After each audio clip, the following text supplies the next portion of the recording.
Greetings, YouTube. So today we are taking a look at something new, something different from DataMag 2018, aka Datalinks Magnus. We're looking at some Golden Age goodness. This is the Phantom from NECA Toys. So, real quick on the Phantom, in case you're wondering who the hell this is.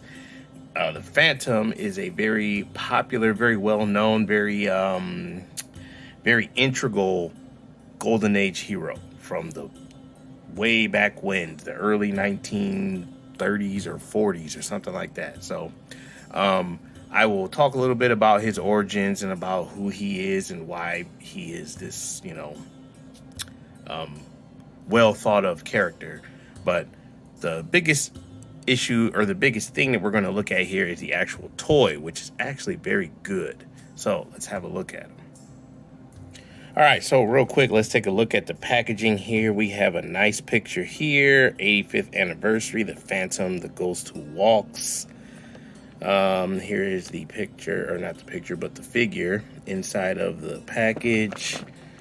Got a little bit of artwork there. Got some action figure photography here, your cross sell. There is the bio for the Phantom in case you want to check that out. And then a little bit more artwork. All right, let's have a look at him. Okay, so real quick before we get into the figure himself, at first I thought I got a defective copy because his boots were on, or turned around, they were backwards, and like his back of his calf muscle was on his shin, and I was like, did they screw this up? But no, it's just a quick turn. Actually, that's not the right turn. This is the right turn. Quick turn and then rotate the foot and he's good to go. So I was about to be in panic mode there for a second, but no, he's good to go. So let's talk about him. Okay, so here we have the Phantom in his classic outfit, even with the striped underwear on the outside, which is actually looks good on him for some reason. So the Phantom, the real quick gist of the Phantom, and you can look all of this up and read about him if you really are interested, but basically he is the latest in a long line of Phantoms. So they call him the Ghost that Walks because he seems to always never die. Like even when criminals and pirates and people like that think they've killed him, he ends up showing up later and they're all shocked, like, how's he still alive? I killed him.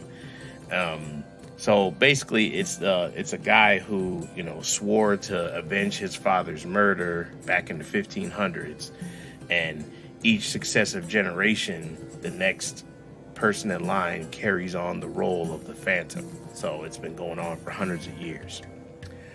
So he is like a protector of the coasts and of the jungle, depending on what story you're reading about him. But he is really cool.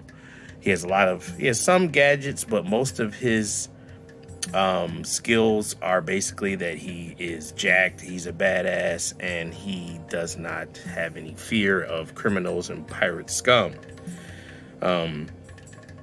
But he also makes friends in the different areas that he patrols in, and then he has a huge network of people that he's helped out, and then when he calls on a favor from them, they step up.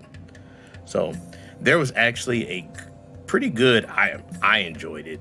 There's a pretty good movie starring Billy Zane that was a Phantom movie, and it was really, really true to the source material as far as, it being in the golden age of heroes and the Phantom, and the idea that he's the ghost that walks, and having this, lineage of heroes in his family. I really liked that movie, actually. I thought it was actually pretty good. Okay, so let's have a look at the figure himself. So let's look at his articulation real quick while I have him out here, because we've had a good look at his aesthetics, and he is very, very well put together. This is an excellent sculpt from NECA. I want to say this is the same sculpt that they used for their DC 2-packs, but the whole QC issues in the hips is completely gone, so you don't have to worry about that. So head can look up, decently well. Down, not so much. A little bit of tilt. Obviously, it can rotate. Your arms are decent here. Bicep swivel. Double jointed at the elbow. Typical wrist setup with hinges and such. Does have a ab crunch, which is stiff but movable, and it's pretty good. Pretty good forward. Decently back. Waist twist. Excellent extension on those legs. Wasn't expecting that. See, we got a ball joint in there. No thigh cut, but there is a twist up at the hip, so you can get a little bit out of that. We are double jointed at the knee.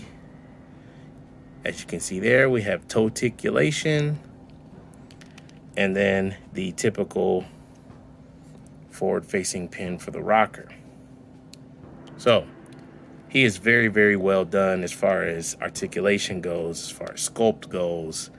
I did notice on mine, looks like they missed a spot here with his paint. That probably should be there. Although it does show up on both sides, so I don't know. Maybe it's supposed to look like that? I don't know. I'm not sure I love that, but it's minor. I know when I got this at the store, I did pick this up at Target. When I got this at the store, I picked the one that had the best paint apps. There were a couple that had a few sloppy ones. Like his mask wasn't all the way done in parts, or it bled over. So I did pick the one that looked the best out of the ones that were at the store. But yeah, he's awesome looking. All right, let's have a look at his accessories. Okay, so the Phantom comes with, whoops, sorry about that there, Phantom. But he does come with a decent spread of accessories. So he is a hero from the Golden Age, and if you know anything about the Golden Age or about older style heroes, they did not shy away from using guns and such. Like, he's known to have twin, handguns that he just uses on folks. So the Phantom is not, pulling punches or, yes, he's a good hand-to-hand combatant, but he ain't afraid to buck yourself as well. So first off here, he comes with 2 twin handguns. They have the skull, which is his kind of signature insignia kind of trademark thing, and it does show up on both sides, and that sculpt is excellent for that gun. Wow, it's very nice. I don't know if I was expecting that either, but he does come with 2 of these. You get 2 bullet effects for the guns. Very nice. You get the skull, which I believe this is supposed to be like the skull of the murderer that killed the first guy who his son became the Phantom, and this is what you swear your oath upon. Maybe this is where he shot him in the head. And then you get 2 other pairs of hands. You get this kind of grasping hand, and that does have the signature ring on both hands. You get a gripping hand, probably for the whip, which I'll talk about in a second here. And then obviously you get 2 trigger finger hands. And then, as mentioned, you get the whip, which has the skull motif going, and then the whip itself is kind of like a bendy wire just out in the open, which I actually appreciate.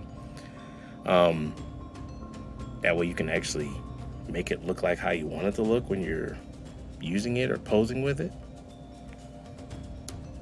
All right, let's take a look at some comparisons, and then I will get you out of here.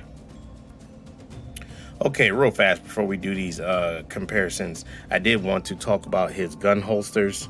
The gun holster comes attached to his belt, and that also has a skull motif on it, and the guns fit in there perfectly. He is ready to go.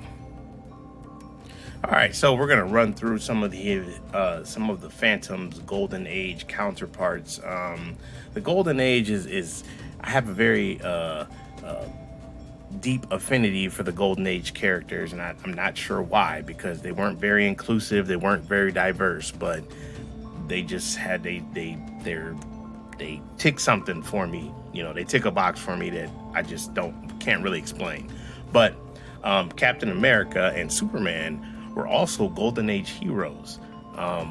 They came out in the 40s, but for whatever reason, they continued their popularity, whereas some of these other characters, you know, became like niche characters, whereas these guys became household names, and it is what it is. So these guys came out around the same time, but you know, these guys, your kids will recognize him, not so much. Okay, so and then here we have the Phantom with some more Golden Age heroes. These are DC heroes, at least they're DC now. I'm not sure, they may have been somebody else earlier. But you got Starman, Wildcat, and Sand, or Mr. Sandman, or Sandy from the Justice Society of America.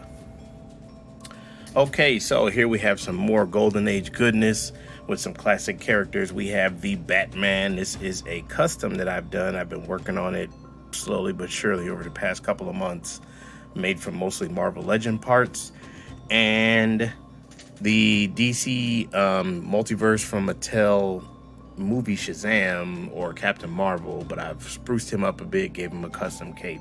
Real quick, let me talk about scale real quick with these guys. So these original superhero line from NECA, they say they're 7-inch scale, but as you can see, he's probably over 6 inches. And I did bring my ruler out here, didn't I? Yes, I did, because I wanted to talk about this. So he's about 7 inches, but it's not, it's actually slightly less, it looks like. This McFarlane figure is definitely from a 7-inch scale line, and it's even short for its own line. Like, I don't know if you guys have been keeping track of this, but McFarlane stuff is all over the place. Like, his scale stuff, honestly, it sucks. Like, this Martian Manhunter should be like 8.5 or 7.5 inches tall compared to the other people, but he's barely 7 inches.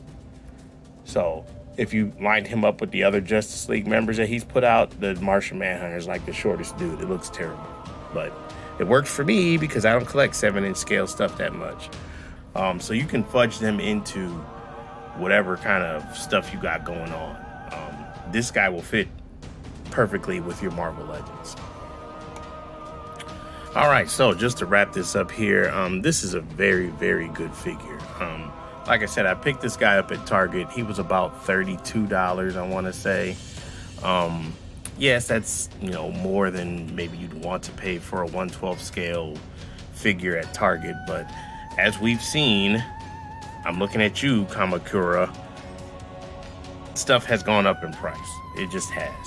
So you either roll with it or roll out. That's really the best I can give you, you know. As somebody who buys high-end figures like Mezcos and Mafexes and things like that, I'm not as upset about the price increase, but it does kind of, you know, it kind of doesn't feel good paying that much for stuff. But I mean, look, I bought a ton of Valorverse figures for $30-something, so why can't I buy the Phantom for $30-something? It's not like there's a bunch of Phantoms being made. So it is what it is. You know, if that's too much for you, then, you know, you just don't buy stuff. Move on to something else, or wait and hope that stuff goes on clearance. I mean, I picked up a lot. In fact, I think I picked up most of the Eternals wave for $12 and $13 because I waited until it went on clearance, but that was something that nobody really wanted. Stuff that people really want ain't gonna go on clearance because it's gonna sell out. So I don't know. It is what it is, right? All right. Like, comment, subscribe. Later.